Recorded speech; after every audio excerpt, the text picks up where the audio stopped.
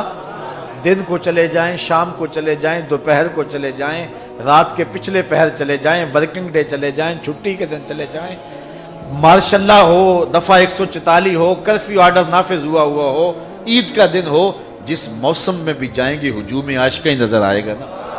تو یہ ہے خسارے سے بچے ہوئے لوگ، یہ ہے خسارے سے نجات پانے والے لوگ، حضور کے دامن سے وابستہ ہونے والے لوگ، ورنہ خسارہ ہی خسارہ ہے۔